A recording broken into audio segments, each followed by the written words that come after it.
மீண்டும் ஒரு வேத பாடங்களை கற்றுக்கொள்ளும் வண்ணமாக நாம் கூடி வந்திருக்கின்றோம். இந்த வாரத்திலும் நாம் சிறுவர்களை சீடர்களாக்குதல் என்ற தலைப்பின் கீழாக நாம் கற்றுக்கொள்ளப் போகின்றோம். இந்த வார பாடத்திலே கர்த்தர் ஆசீர்வதித்து தருமண்டமாக அவருடைய கருத்துக்குள்ளாகவே எங்களை தாழ்த்தி ஒப்புக் கொடுப்போமா. வானத்திற்கும் பூமிக்கும் அதிபதியே, வானாதி வானங்களுக்கு மேலான தெய்வமே, எங்களோடு இடைபடவும் உம்முடைய ஆவியின் அபிஷேகத்தினாலே இந்த வார்த்தைகளை தெளிவாக விளங்கிக் கொள்ள எங்கள் ஒவ்வொருவரோடும் நீர் இடைபடும்படியாக அன்பர் இயேசுவின் பாதம் ஜெபம் கேளும் என் ஜீவனுள்ள நல்ல தெய்வமே, ஆமென். ஒரு சிறு பாடலை நாம் பாடலாம் என்று இருக்கின்றேன். என் இதயத்தின் காயத்தை ஆற்றிடும் எந்தன் இயேசையா, கரை காணா படகை போல தடுமாறும் வாழ்க்கையா, என் இதயத்தின் காயத்தை ஆற்றிடும் எந்தன் இயேசையா,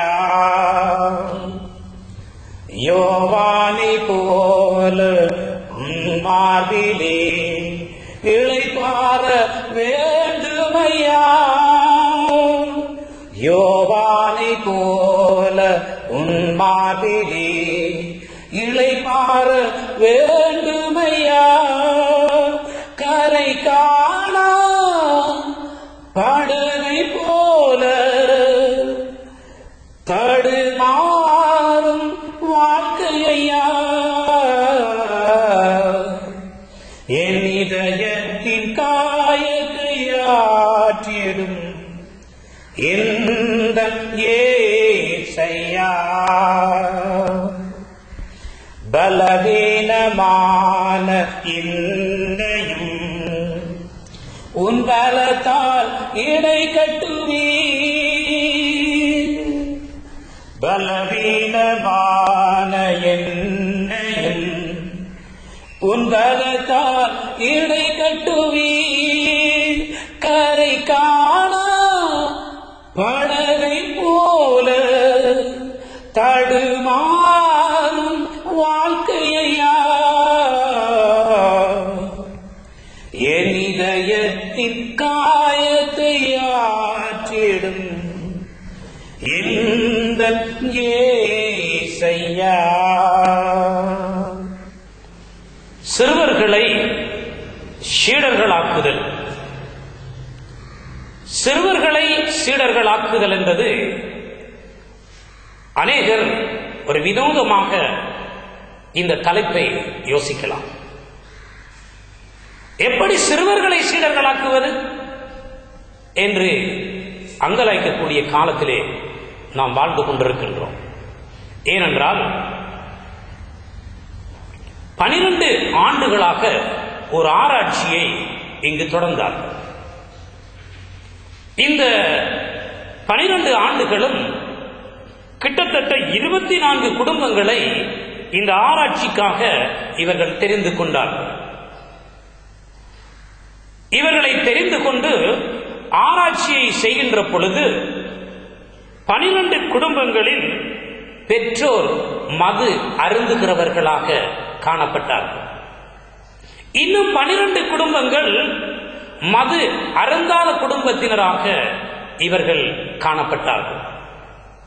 ஆகவே இந்த குடும்பத்திலே அதிக வாழ்நாள் வாழ்வது எந்த குடும்பத்தை சார்ந்தவர்கள், மது அருந்துகின்ற குடும்பமா அல்லது மது அருந்தாத குடும்பமா என்பதை ஆராய்ச்சி செய்வதே இவர்களுடைய ஆராய்ச்சியாக இருந்தது. அந்த வகையிலே இந்த குடும்பத்திலே காணப்பட்ட 61 பேர்களே இந்த குடும்பத்திலே இருந்தார்கள். மற்ற குடும்பத்திலே 57 பேர் இருந்தார்கள். இதிலே காணப்பட்ட ஒவ்வொரு குழந்தைகளையும் எடுத்து அல்லது பிள்ளைகளை எடுத்து ஆராய்ச்சி செய்கின்ற பொழுது இவர்கள் கண்டறிந்த காரியம் ஒரு புதுமையை ஏற்படுத்தக்கூடியதாக இருந்தது. ஏனென்றால் இந்த 57 குழந்தைகளிலே 32 குழந்தைகள் அங்கு உயிரோடு இருந்ததாக பார்க்கிறோம். இவர்கள் மது அருந்தாத குடும்பத்திலே இருந்து. ஆனால் மது அருந்திய குடும்பத்திலே இருந்து பார்க்கின்ற பொழுது 57 பேர்கள் அங்கு மதுவுக்கு அடிமையாகி அங்கு 61 பேரிலே 57 பேரும் அங்கு மரணத்தை தழுவியவர்களாக காணப்பட்டார். பிரியமானவர்களே, குழந்தைகள், சிறுவர்கள் எவ்வளவு முக்கியமானவர்கள் என்பதை நாம் சற்று ஆழமாக புரிந்து கொள்வதற்காக இந்த ஆராய்ச்சியை குறித்து அங்கு நாங்கள் பார்க்கின்றோம்.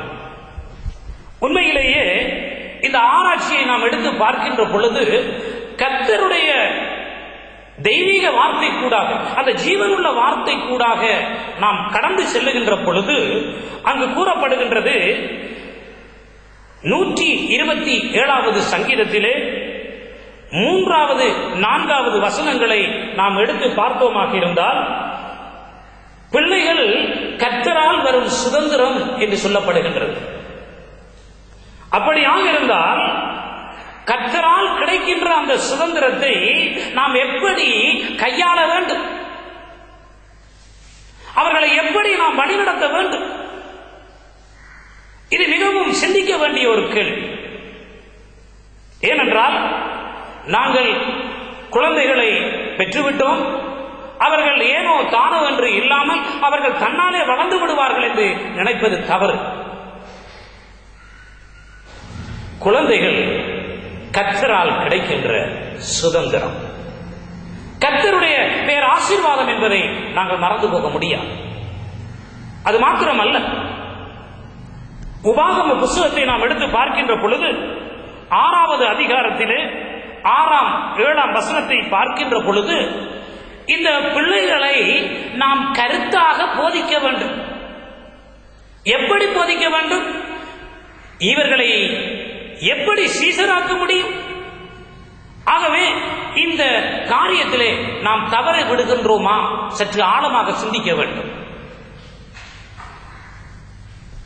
எங்களுடைய ஜீவியத்திலே ஒரு துணையை கொடுத்திருந்தார், அந்த துணை கூடாக ஒரு குழந்தைகளையும் கொடுத்திருந்தார். அந்த குழந்தைகளை நாம் எப்படி பராமரிக்க போகின்றோம்? எப்படி நாம் அவர்களை ஆற்றி தேற்றி கர்த்தருடைய பாதையிலே வழிநடத்த போகின்றோம்? ஆகவேதான் உபாகமம் 6ஆம் அதிகாரம் 6ஆம் வசனத்தில் 6ஆம் 7ஆம் வசனத்தை அங்கு நாங்கள் பார்க்கின்றோம். இந்த வசனம் சொல்லுகின்றது, கருத்தாய் போதி என்று சொல்லப்படுகின்றது. அவர்கள் உட்கார்ந்திருக்கும் பொழுது அவர்களுக்கு கருத்தாய் போதி, அவர்கள் நடக்கிற பொழுது அவர்களுக்கு போதி, அவர்கள் படுத்திருக்கின்ற பொழுது அவர்களுக்கு போதி. இதைத்தான் கர்த்தருடைய வார்த்தை இங்கு தெளிவாக சொல்லுகின்றது. இங்கு உபாகம புத்தகத்தை நாம் சற்று ஆழமாக படிக்கின்ற பொழுது, ஆழமாக அதனை வாசிக்கின்ற பொழுது அங்கு தெளிவாக சொல்லுகின்றார். நான் அதனை வாசிக்க விரும்புகின்றேன். இன்று நான் உனக்கு கட்டளையிடும் இந்த வார்த்தைகள் உன் இருதயத்தில் இருக்க கடவது. நீ அவைகளை உன் பிள்ளைகளுக்கு கருத்தாய் போதித்து, நீ உன் வீட்டில் உட்கார்ந்து இருக்கிற போதும், வழியில் நடக்கிற போதும், படுத்துக் கொள்ளுகிற போதும், எழுந்திருக்கிற போதும் அவைகளை குறித்து பேசி. உண்மையிலேயே என் ஜீவன் உள்ள தேவன் சிறுவர்கள் மேல் மிகவும் அக்கறை உள்ளவராக இருக்கிறார். ஏன் அவர்கள் அவருக்கு சீசர்களாக மாற வேண்டும்?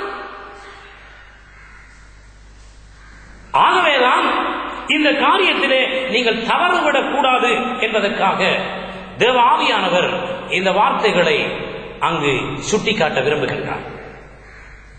தேவ வழிநடத்தலுக்கு தேவனுடைய உண்மையாக அந்த பெற்றார் தங்களை ஒப்புக் கொடுத்து, பிள்ளையை ஒப்புக் கொடுத்து அவர்கள் படுத்திருக்கின்ற பொழுதும் எழுந்திருக்கின்ற பொழுதும் கருத்தாய் அவருடைய அன்பை குறித்து, அவருடைய எதிர்பார்ப்பை குறித்து நாம் அவர்களுக்கு தெளிவாக போதிக்க வேண்டும் என்பதை திட்டவட்டமாக சொல்லுகிறார். அதே போல மத்தேயு 18ஆம் அதிகாரத்துக்கு வருகின்ற பொழுது, மத்தேயு 18ஆம் அதிகாரத்துக்கு வருகின்ற பொழுது 1 தொடக்கம் 6 வசனத்தை பார்க்கின்ற பொழுது, சீஷர்கள் இயேசுவினிடத்தில் வந்து, பரலோக ராஜ்யத்தில் எவன் பெரியவன் நான் இருப்பான் என்று கேட்கிறார்கள். இயேசு ஒரு பிள்ளையை தம்மிடத்தில் அழைத்து அதை அவர்கள் நடுவிலே நிறுத்தி, நீங்கள் மனம் திரும்பி சிறு பிள்ளைகளைப் போல் ஆகாவிட்டால் பரலோக ராஜ்யத்தில் பிரவேசிக்க மாட்டீர்கள் என்று மெய்யாகவே மெய்யாகவே உங்களுக்கு சொல்லுகிறேன் என்று சொன்னார். பிரியமானவர்களே, சில வேளைகளிலே இந்த சிறுவர்களை நாம் எடுத்து பார்க்கின்ற பொழுது, சிறுவர்கள் உண்மையிலேயே பரத்திலிருந்து கிடைக்கப்பெற்ற ஒரு பெரிய ஒரு ஆசீர்வாதம். எத்தனையோ பிள்ளைகள் இல்லாத பெற்றோர் இங்கு கோயில், குளம், இப்படியாக அநேக இடங்களை அலைந்து திரிவது மாத்திரமல்லாமல் எத்தனையோ வைத்தியர் அண்டை சென்று, ஐயோ எங்களுக்கு குழந்தை இல்லை, இதை சீர் செய்வதற்கு என்ன செய்ய வேண்டும் என்று சொல்லி அங்கலாய்த்துக் கொண்டிருக்கின்றார்கள். ஆனால் உங்களுக்கு கிடைத்திருக்கின்ற அந்த உத்தமமான உறுதியான பொறுப்பிலே நீங்கள் தவறிவிட்டீர்களா? ஆண்டவர் கொடுத்த அந்த பொறுப்பை நீங்கள் சரியாக செய்கின்றீர்களா? சற்று ஆழமாக சிந்தித்து பாருங்கள்.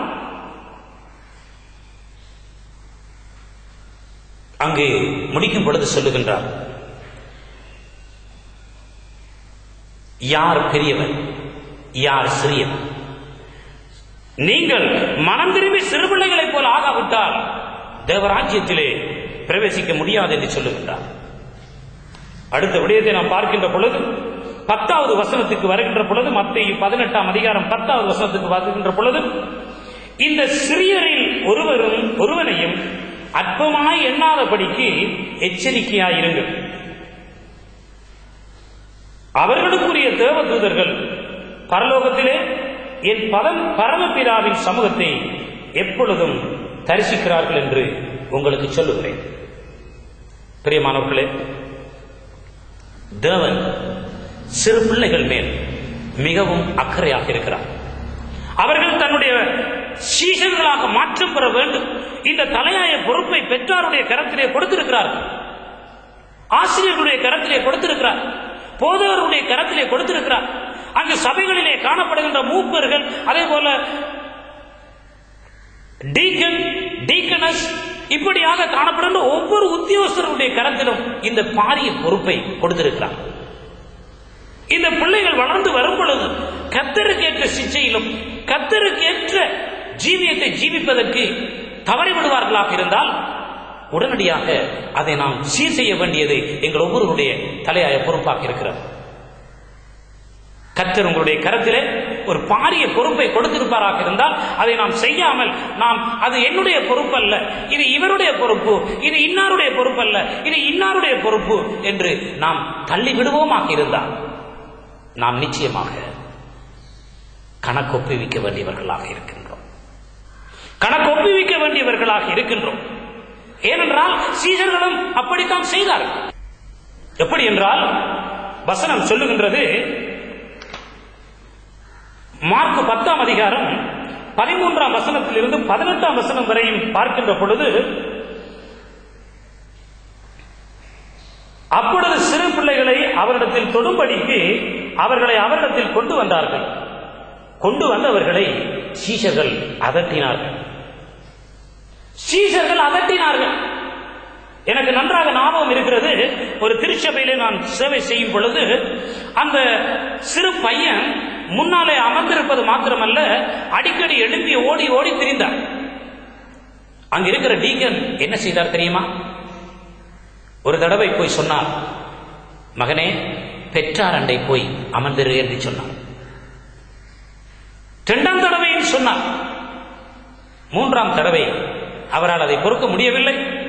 உடனடியாக அருகில் இருந்து தலையிலே ஓங்கி ஒரு குட்டை அங்கு குட்டினார். அடுத்த வாரம் அந்த பெற்றார் கொடி பிடிக்க தொடங்கிவிட்டார். என்னுடைய மகனை ஏன் அடித்தது? இனிமேல் சபைக்கு அனுப்புவது கிடையாது, ஆராதனைக்கு அனுப்ப போவது கிடையாது என்று அவர்கள் சொல்லக்கூடியவர்களாக இருந்தார். நான் மீண்டும் அவர்கள் அன்றை போய் கதைத்து மீண்டும் அவர்களை ஆலயத்துக்கு கொண்டு வர வேண்டியதாக போய்விட்டது. ஆனால் சிறு பிள்ளைகள் ஓடி ஆடி திரிவார்கள். ஆனால் அவர்கள் ஓடி ஆடி திரிந்தால் இங்கு கூறப்படுகின்ற ஒவ்வொரு காரியங்களையும் அவர்களுடைய காதுகளினாலே செவிமடுத்த வண்ணமாகவே இருப்பார்கள் என்பதை நான் கூறிக்கொள்ள விரும்புகின்றேன். ஆகவேதான் இந்த சீடர்கள் இந்த இயேசு சுவாமி அண்டை அவர்களை கொண்டு வந்த பொழுது அவர்கள் அதட்டினார்கள். நாம் இந்த தவறை செய்யாத வண்ணமாக அதை மிகவும் பக்குவமான முறையிலே அவர்களுக்கு எடுத்துச் சொல்லுவோமாக இருந்தால் அது மிகவும் நல்லது. ஏனென்றால் ஒரு கர்ப்பிணி தாயானவள் ஆலயம் வந்திருப்பாராக இருந்தால் அந்த கருவிலே இருக்கின்ற வயிற்றிலே இருக்கின்ற குழந்தை இங்கு என்ன பேசப்படுகிறதோ அவை ஒவ்வொன்றையும் அவள் கேட்டுக்கொண்டிருக்கிறார். கருவிலே வளர்ற குழந்தையை குறித்து அதிகமாக அது செவிமடுத்துக் கொண்டிருக்கின்றது. ஆகவேதான் இந்த எனக்கு வர முடியாது, பிள்ளைகளை நான் கொண்டு வர முடியாது என்று சொல்லி வெளியிலே கொண்டு போய் அழுகிறார்கள் என்று சொல்லி வைத்து விடுவார்கள். அது பிள்ளை. என் பிரியமானவர்களே, அவர்கள் உள்ளிருந்து எல்லா காரியங்களையும் செவிமடுக்க வேண்டும். எனக்கு நன்றாக ஞாபகம் இருக்கிறது, ஒரு பெற்றார் அவர்கள் எந்த காரியத்திலே இருந்தாலும் அந்த பிள்ளை அழுமாக இருந்தால் சத்தம் போட வேண்டாம், மிகவும் அமைதியாக சொல்லி சொல்லி சொல்லி சொல்லி எவ்வளவுதான் சத்தம் போட்டாலும் அவர்களை விட்டு ஆலயத்தை விட்டு வெளியிலே கொண்டு போக மாட்டார். அந்த இடத்திலேயே அமர வைத்து கடைசி பரியந்தம் அந்த ஆராதனை முடியும் அளவும் அவரை அங்கேயே வைத்திருப்பார். பிரியமானவர்களே, இது ஏனோ தானோ என்று அவர்கள் செய்யவில்லை. அந்த குழந்தை, அந்த சிறுவன், அவன் கற்றுக்கொள்ள வேண்டிய காரியங்கள் அதிகமாக இருக்கிறது என்பதை அவர்களுக்கு தெளிவுபடுத்த விரும்புகின்றார். அப்படியாக இருந்தால் உண்மையிலேயே தேவ ஆவியானவர் எங்கள் மத்தியிலே இடைபடுவாராக இருந்தால் இந்த பிள்ளைகளை குறித்த விடயத்திலே மிகவும் கவனமாக நாங்கள் கையாள வேண்டியவர்களாக இருக்கின்றோம். உங்களுக்கு தெரியும், எல்கானா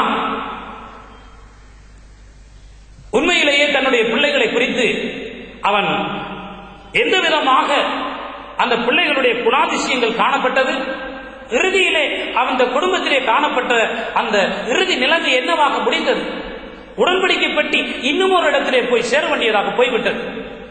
அதே கதையை கேட்ட மாத்திரத்திலே தகப்பனார் இருந்த கதிரையிலே இருந்து நாரி வெடித்து அவன் கீழே விழுந்து அங்கு சரிந்தான் என்று சொல்லி வாசிக்கிறோம். அப்படியாக இருந்தால் சிறுவர்களை சீடர்களாக்குகின்ற விடயத்திலே நாம் மிகவும் கவனமாக இருக்க வேண்டும். அப்படி இருக்கின்ற மாத்திரத்திலே தான் உண்மையிலேயே அவருடைய ஜீவியம் அங்கு ஜொலிக்கக்கூடியதாகவும் ஆண்டவருக்கு இசைவானதாகவும் காணப்பட வேண்டும். இந்த பாரிய பொறுப்பை பெற்றாராகிய உங்களுடைய கரத்திலே, அதே போல நான் முன்பு சொன்னது போல மூப்பர்கள், டீக்கன், டீக்கனஸ், செபஸ்கூல், சுப்ரிண்டன், இப்படியாக ஒவ்வொருடைய கரத்திலே இந்த காரியத்தை கொடுத்திருக்கிறார். இஷ்டவேலர் அடிக்கடி தேவனை விட்டு வழி விலகி போனார். அவர்கள் வழி விலகி போகின்ற பொழுது இந்த சிறுவர்களை குறித்து குறைவாக மதிப்பிட்டிருந்தார்கள். ஏனென்றால் 12 வயது நிரம்பிய மனாசே உண்மையிலேயே கர்த்தருடைய வழிகளிலே இருந்து வழி விலகி அவன் பிழையான காரியங்களை செய்ய தொடங்கினான். குமாரர்களை பலி கொடுக்க தொடங்கினான், தீக்கடக்க பண்ணினான். இப்படியாக கர்த்தருக்கு விரோதமான காரியங்களை அவன் செய்ய தொடங்கினான் அந்த சிறு பராயத்திலே. ஆகையினாலே அவர்கள் தேவன் உண்மையிலே எதிர்பார்க்கின்ற காரியம் இந்த சிறுவர்கள் சீடர்களாக்கப்பட வேண்டும் என்று எதிர்பார்க்கின்றார். ஆனால் அவர்களோ தங்களுக்கு எது சரி என்று படுகின்றதோ அதை செய்வதற்கு முனைகின்றார். ஆகவே பெற்றாராகிய நாங்கள் தான் அவர்களை சரியான முறையிலே வழிநடத்தப்பட வேண்டியதாக இருக்கின்றது. அப்படி இல்லை என்றால் நிச்சயமாக எங்களுடைய வாழ்க்கையிலே நாங்கள் பெரிய ஒரு போராட்டத்தை மாத்திரமல்ல, பெரிய ஒரு பிரச்சனையை நாங்கள் எதிர்நோக்க வேண்டியவர்களாக இருக்கின்றோம். இங்கு சொல்லப்படுகின்றது, பெற்றோர்கள் தங்கள் பிள்ளைகளுக்காக ஜெபித்து மன்றாடியும் அவர்கள் குணமடையாத பட்சத்திலே ஏராளமான கேள்விகள் அவர்களுக்கு எழும்பக்கூடும். ஏன் என்னுடைய பிள்ளை இப்படி நடக்கிறானே என்று ஒரு பெரிய ஒரு வேதனையும் ஒரு கேள்வியும் அங்கு எழும்புகின்றது. காரணம், கர்த்தர் கொடுத்த அந்த பிள்ளையாண்டானே கர்த்தருக்கேற்ற சிக்ஷையிலே, கர்த்தருக்கேற்ற வழிகளிலே அவர்களை வழிநடத்தி அவர்களை சீசர்களாக மாற்ற வேண்டும் என்ற அந்த எல்லையை மாறி இந்த உலக பிரகாரமான காரியத்துக்குள்ளாக அவர்கள் ஓடி தாங்களே கர்த்தருக்கு விரோதமான காரியங்களை செய்கின்ற நிலைக்கு அவர்கள் தள்ளப்படுகின்றதை நாம் மறக்க முடியாது. சில வேளைகளிலே வாலிப பிராயத்திலே காணப்படுகின்ற சிறுவர்களை கர்த்தருக்கு தங்களை அர்ப்பணிக்கின்ற பொழுது அவர்கள்தான் முன்னாக ஓடி வருகின்றார்கள். நான் என்னுடைய வாழ்க்கையிலே ஆண்டவரை சொந்த ரட்சகராக ஏற்றுக்கொள்கிறேன் என்று சொல்லி ஓடோடி வருகின்றார்கள். ஆனால் உண்மையிலேயே வயதானவர்களும் வாலிபர்களும் சற்று பின்னோக்கிய நிலையிலே தான் காணப்படுகின்றார்கள். ஆகையினாலே அவர்களை எச்சரிக்கின்ற முறையும், அவர்கள் பிழையான தவறான காரியங்களிலே போகின்ற பொழுது அவர்களை சரி செய்ய வேண்டியதும், அவர்களுக்கு ஒரு அச்சுறுத்தலையும் எச்சரிப்பையும் கொடுத்து அவர்கள் மீண்டும் கர்த்தரண்டை திருப்ப வேண்டிய பாரிய பொறுப்பை தேவன் உங்களுக்கு கொடுத்திருக்கிறார். ஏனென்றால் எங்களுடைய ஜீவியத்திலே நாங்கள் எப்படிப்பட்டவர்களாக காணப்படுகின்றோம்? பெற்றாரை பார்க்கிறார்கள், அங்கு சபையிலே இருக்கின்ற ஒவ்வொரு தலைவர்களை பார்க்கிறார்கள்.